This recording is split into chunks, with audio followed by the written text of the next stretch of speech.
So I have a plan moving forward.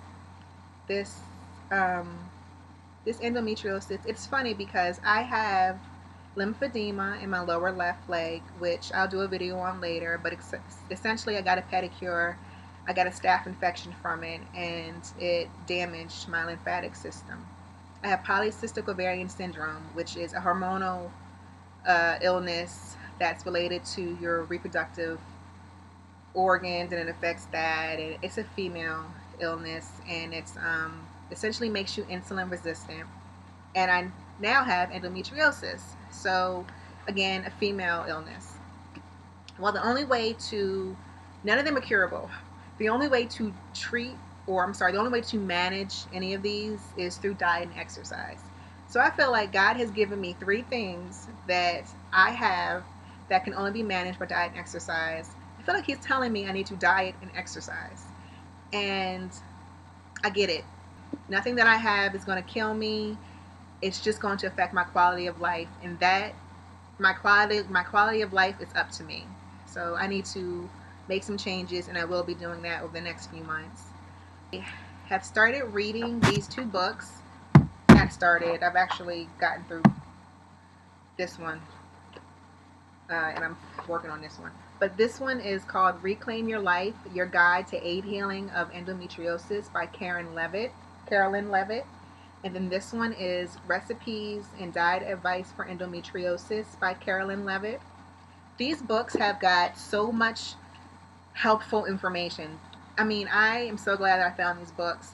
I ordered probably about 7 or 8 books from Amazon, and I've thrown the rest to the side, and I'm focusing on these books. This book covers everything about endometriosis from A to Z.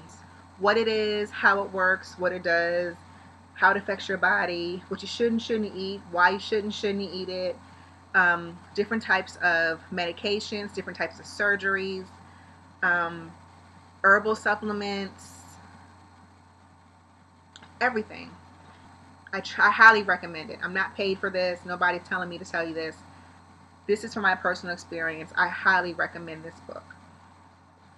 This book also covers also talks about endometriosis, what it is, how it works, how it hurts you, that kind of stuff. But it gives you a lot of recipes.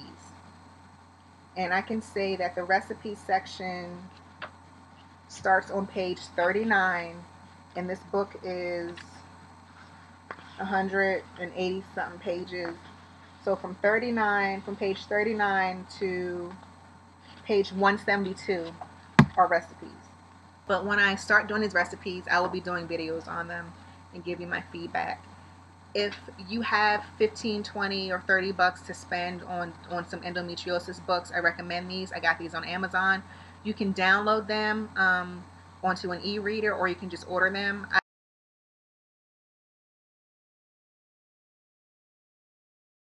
I'm a paper person. I need to highlight and scratch and write notes and stuff, so I ended up buying the books. What else? I am also going to be doing supplements, taking supplements, and using herbs and drinking teas that are specifically supposed to provide anti-inflammatory and pain relief. Based on these books and some other readings that I've done, I ordered probably about 8 or 9 supplements and 3 or 4 teas. I'm on day one of doing that stuff, so there's nothing to report yet. I'll do a report on that probably in 30 to 60 days. Just trying to change my lifestyle, change my eating lifestyle,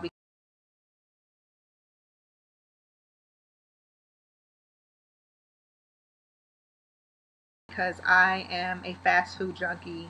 I love fast food. I love restaurant food. I wasn't raised on it. Once I got to college, I just went crazy with Wendy's and McDonald's and all that kind of stuff. I just never stopped. As far as with clean eating um, and really learning how to eat properly, I have so that the symptoms of the endometriosis do not show, and therefore do not affect my quality of life. That is my biggest goal, is to have quality of life that allows me to reach the goals that I want to reach and do the things that I want to do, and to be happy. Because being down and out this past month, I know 2 weeks worth from surgery, So I'm going to say being down for 2 weeks unexpectedly, uh, being down for 2 weeks unexpectedly was an eye opener. It was scary to wake up in pain and be out of commission for 2 weeks and just pretty much be bedridden and that vulnerable and not know what's going on and be in the ER. It was not fun. It was quite scary. And people sometimes associate that type of stuff with getting old. It can happen to anybody at any time.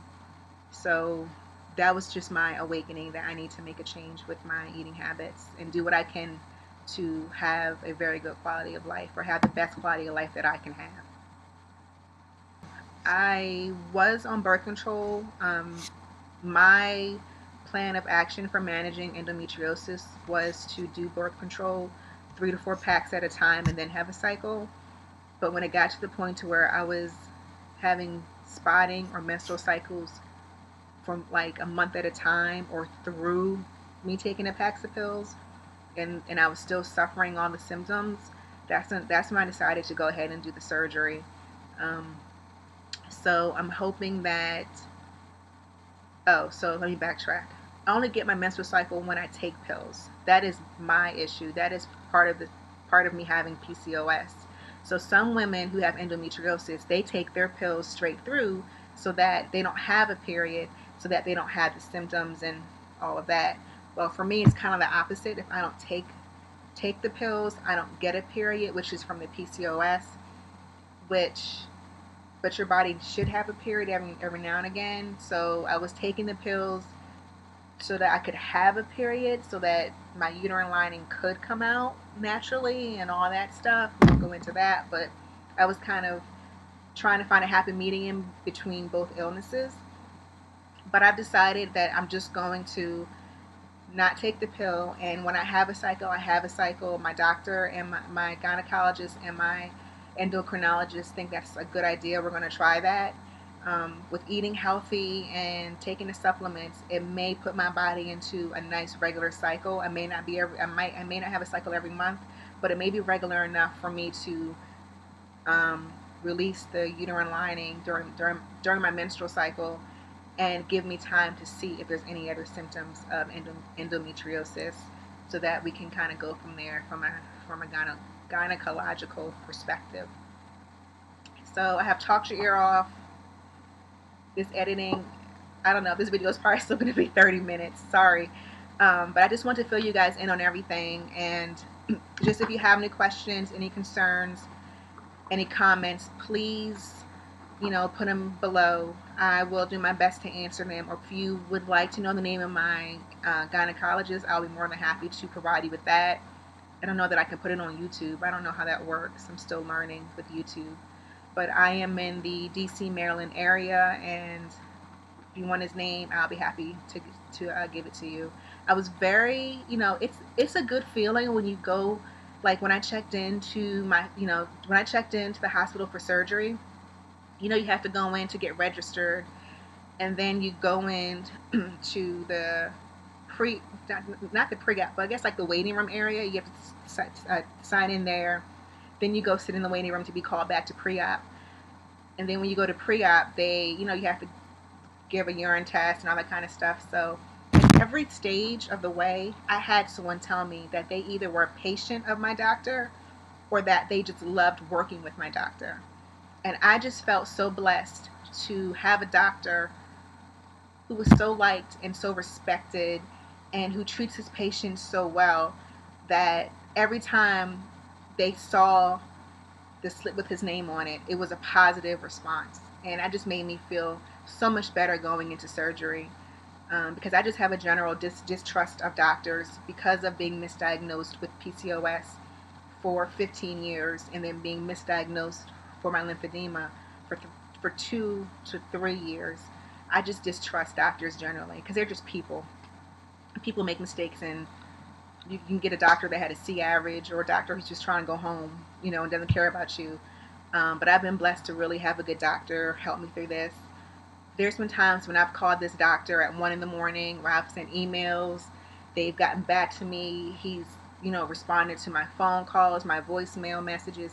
every step of the way. And I don't mean I've done this once or twice. I mean every time there's been an issue, I have reached out to him because my symptoms were getting worse and worse every time, and he responded, and I just really appreciate that. So I just want for you guys to know that if you are with a doctor who is not treating you like you should be treated, who dismisses the research that you've done, who makes you feel like you're nuts because you can't physically see the pain, find another doctor. Do what you can do to help yourself, because no one's going to take care of you like you. No one knows your body like you. You know, if you can find a doctor who is at the very least understanding and trying his best to help you, then you're blessed. And that's how I feel. Like my doctor really was trying to help me. So I am still rambling, but I just want to say that. And we're gonna wrap this up. So bye.